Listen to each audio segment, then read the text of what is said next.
जाएगा। दोस्तों, ये बात तब मैंने कही थी 3 साल पहले, आज वो होती हुई नजर आ रही है। हजरात, गणेश विसर्जन के जुलूस के दौरान बहुसंख्यक समाज में जो उस भीड़ में मौजूद हिंदू संगठन से जुड़े हुए लोग थे, उन्होंने मुसलमानों के घरों के ऊपर हमला कर दिया, पथराव किया, ऐसी रिपोर्ट है। फिर उसके बाद एक संगठन है, हिंदू संगठन, उन्होंने मुसलमानों पर ही FIR कर दिया, यानी मुसलमानों के घरों पर हमला किया और फिर कंप्लेंट भी कर डाली। यानी दंगा करवाने वाली युवती ने खुद मुसलमानों के खिलाफ FIR करी। गणेश विसर्जन के दौरान मुस्लिम घरों को पहचान करके उनके ऊपर हमला किया था। 21 वर्ष की मोक्ष माधव आसेवड़ नाम की युवती की अगुवाई में हिंदू स्वराज गणेश मंडल नाम के संगठन ने मुस्लिम घरों पर हमला किया, उन पर पत्थर फेंके, मुस्लिम धर्म को गाली बकी और 2 पहिया और 4 पहिया वाहनों को आग के हवाले किया, तोड़ा गया। और तो और मुसलमानों के खिलाफ इस महिला ने केस भी दर्ज कर दिया, जिसके बाद पुलिस ने 74 वर्ष अजीज खान को भी इस मामले में गिरफ्तार किया और इसके अलावा दर्जनों मुसलमानों को गिरफ्तार कर लिया। और ये तस्वीर जो आपको मैं बार बार लूप में दिखा रहा हूँ नीचे, इसमें हिंदू भीड़ है जो मुसलमानों के घरों पर लाठियाँ बजा रही है और पत्थर फेंक रही है। यानी मुसलमानों पर हमला, मुसलमानों के घरों पर हमला, उनकी गाड़ियों को तोड़ा और फिर इसी भीड़ ने मुसलमानों पर FIR किया और प्रशासन ने भी मुसलमानों को गिरफ्तार किया। असल में बहुसंख्यक समाज को मुसलमानों को मुसलमान देखकर तकलीफ हो रही है। ये सब ड्रामा है कि ये घुसपैठिए हैं, ये बांग्लादेशी हैं, ये हिंदू राष्ट्र के खिलाफ हैं, ये भगवा लैब ट्रैप कर रहे हैं, ये सब नौटंकी है, ये सब बहाना है। असल में सिर्फ मुसलमान निशाना है और इनको मुसलमानों से तकलीफ है। मुसलमान क्यों है, मेन दर्द ये है। इसी वजह से ये बहानों से मुसलमानों के ऊपर अब आरोप प्रत्यारोप लगाकर उनके ऊपर हमले कर रहे हैं। अब जैसे हिमाचल प्रदेश में भी नफरत इतनी ज़्यादा हो गई है कि अब खुल्लम खुल्ला कह रहे हैं कि हिमाचल प्रदेश में रहना होगा तो अलाना फलाना कहना होगा, भारत में अगर रहना होगा तो अलाना फलाना कहना होगा।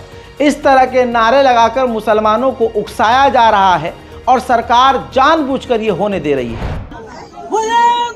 नहीं चलेंगे, नहीं चलेंगे, नहीं चलेंगे, नहीं चलेगा, नहीं चलेगा, नहीं चलेगा, जमीन दिया तो नहीं चलेगा, नहीं चलेगा, नहीं चलेगा। आह्वान करना चाहूंगा देवभूमि से, क्या लोगों से कि इस देवभूमि को देवभूमि बना रहने दीजिए, दैत्य भूमि बनने की कोशिश मत कीजिए। अगर देवभूमि हिमाचल प्रदेश के अंदर रहना है तो कलाम बंद कर रही है, किताब बनने की आवश्यकता नहीं। हिमाचल में तो रहना होगा, जय श्री राम कहना होगा। अंत में आह्वान करना चाहूंगा यहाँ पर उपस्थित युवा शक्ति से और यहाँ पर मेरे बड़े बुजुर्गों से कि आप सभी हमें अपना मार्गदर्शन, अपना आशीर्वाद दीजिए और मेरी युवा शक्ति सनातन के लिए, अपने धर्म के लिए, अपनी संस्कृति के लिए सदैव अग्रसर की भूमिका अदा करेगी और राष्ट्र हित के लिए महत्वपूर्ण भूमिका अदा करने में मेरे शिलाई के लोग, मेरे देवभूमि के। अब एक और अपनी बात सच साबित करता हूँ। मैंने अक्सर कहा है और इस वीडियो की शुरुआत में कहा है कि जितनी भी संस्थाएं हैं, सरकारी और प्राइवेट, सब मिलकर मुसलमानों को दबा रही हैं। देश की एक और शिक्षा संस्था CBSE ने भी यही कदम उठाया है और इस्लामोफोबिया से ग्रसित कितना ये देश हो चुका है साबित कर दिया है। CBSE ने उर्दू के ऊपर अब काटी मार दी है। CBSE ने जारी किया है आदेश, केवल हिंदी और इंग्लिश में ही अब एग्ज़ाम देना होगा। उर्दू मीडियम स्कूलों के बच्चों का भविष्य अंधकार में CBSE बोर्ड ने डाल दिया है। अब CBSE बोर्ड से कोई पूछे कि तुम्हें ये काम करने को किसने दिया, तो देखिए, जब देश का प्रधानमंत्री ही मुसलमानों से नफरत कर रहा है, विदेशी मुसलमानों से प्यार कर रहा है, देश के शिक्षा मंत्री इस्लामोफोबिक हैं, तो फिर आप उम्मीद क्या करते हैं। लेकिन यकीन करिए मेरे हिंदू भाइयों, आप किसी के बहकावे में आकर जो नफरत फैला रहे हैं और इस हवा में जो आप नफरत घोल रहे हैं, उसी हवा में आपको भी सांस लेनी होगी।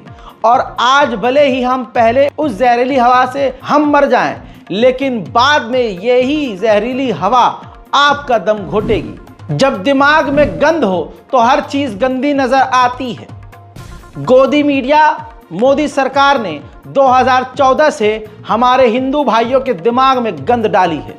अब वो कोई भी चीज देखते हैं, क्योंकि हैं तो बेरोजगार। अब किसी डॉक्टर राघव पाठक की दुकान नहीं चल रही थी, उसने NCERT की एक किताब का, बच्चों की किताब का स्क्रीनशॉट लिया, फोटो खींचा, सोशल मीडिया पर शेयर किया और FIR कर दिया। आरोप यह है कि उस चैप्टर के अंदर NCERT में, बच्चों की किताब में, एक चैप्टर का नाम है चिट्ठी आई है। उसमें एक चिट्ठी का फोटो है जिसमें रीना नाम की एक छोटी बच्ची अपने दोस्त अहमद को खत लिखती है। अहमद, तुम बताओ तुम कैसे हो? हम सब दोस्तों को तुम्हारी याद आती है। आशा है छुट्टियों में तुम अगरातला आओगे। सभी बड़ों को प्रणाम, तुम्हारी रीना। अहमद अली। आगे वो पूरी चिट्ठी आप देख रहे हैं, ये पेज भी आप देख रहे हैं। इसके बाद जो बेरोजगार डॉक्टर है, इस्लामोफोबिक, डरा हुआ इंसान, जिसका ईमान कमज़ोर, जिसको अपने पर और अपने धर्म पर ही भरोसा नहीं है कि भाई कोई इतना आसान नहीं है कि कोई हिंदू को मुसलमान कर दे। लेकिन मेरे दोस्तों, इस चिट्ठी में डॉक्टर साहब को, यानी राघव पाठक को, लव जिहाद नज़र आया। छोटी सी बच्ची छोटे से अपने दोस्त को ख़त लिखती है और वो एक एग्जाम्पल के तौर पर NCERT की किताब में छपा हुआ है। तो इसमें डॉक्टर साहब को लव जिहाद दिखा है और उन्होंने जाकर बाकायदा FIR भी कर दी। अब यहाँ पर रोक कर मैं आप लोगों से, मुसलमानों से मुखातिब होकर एक बात कहना चाहता हूँ। वो इतने बेरोज़गार हैं, या यूँ कहूँ कि नहीं भी हैं, लेकिन इतने नफ़रत वाले हैं कि हर चीज़ में मुसलमानों को निशाने पर ले लेते हैं और संविधान का इस्तेमाल करके। ऐसे में मुसलमान पीछे क्यों हैं? मुसलमानों को खुद आसपास देखना चाहिए कि कोई असंवैधानिक काम ये कर रहे हैं तो तुरंत आपको भी FIR करनी चाहिए। टिट फॉर टैट वाला ज़माना आ चुका है। अब चुप रहने से कुछ नहीं होगा।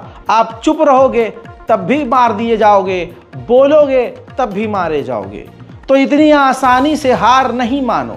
संविधान जितना उनके लिए है उतना ही कानून हमारे लिए है। हजरात, सिर्फ मुसलमान नहीं, मरहूम राहत इंदौरी का शेर अक्सर मुझे याद आता है कि लगेगी आग तो आएंगे घर की इज्जत में, यहाँ पर सिर्फ हमारा मकान थोड़ी है।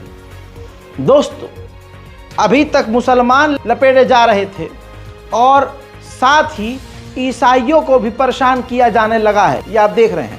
लेकिन जब ये मुसलमान बनकर मुसलमानों की भीड़ में जाकर मुसलमानों को बदनाम करने वाले फॉर्मूले को इस्तेमाल कर के थक चुके हैं और वो पास नहीं होता है, वो सक्सेस नहीं होता है, क्योंकि मुसलमान समझ गए हैं हमारी भीड़ में टोपी लगाकर, दाढ़ी लगाकर संघी लोग भी आते हैं और वो कोई ऐसी हरकत कर जाते हैं जिससे पूरी कौम फिर फंस जाती है। तो अब ये फॉर्मूला फेल हो गया। तो अब RSS के लोग, तस्वीर देखिए, RSS के लोग सिख भेष अपनाकर, सरदार बनकर सरदारों के बीच में जा रहे हैं और वहाँ उल्टे सीधे हरकत करके सिख समुदाय को बदनाम करने की कोशिश कर रहे हैं। ये आपने देखो जी, कितों केड़ी जगह तो आए ने? लिखे है ना, पेंट मार के देखो। कहाँ से आए हो आप? ले लो आज जथेदार जी कितों आए ने? आज कितों आए ने यार?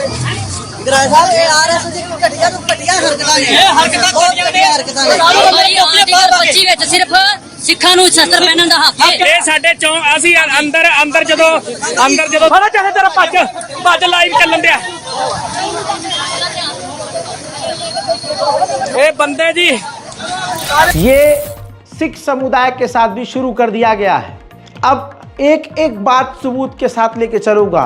ईसाई पर आते हैं, हमारे क्रिश्चियंस जो कल तक मुसलमानों पर और दूसरों पर हमले देखकर खामोश थे और उनको लग रहा था कि हमारे साथ नहीं होगा, अब उनको भी बाबा जी का ठुल्लू मिल गया है। मेरे दोस्तों, सभी को पता है कि रविवार के दिन गिरजाघर में भीड़ होती है।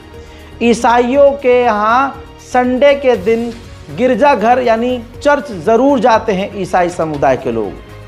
दोस्तों, इसी संदर्भ में 2 लड़कियां ईसाई अपनी फ्रेंड या अपने किसी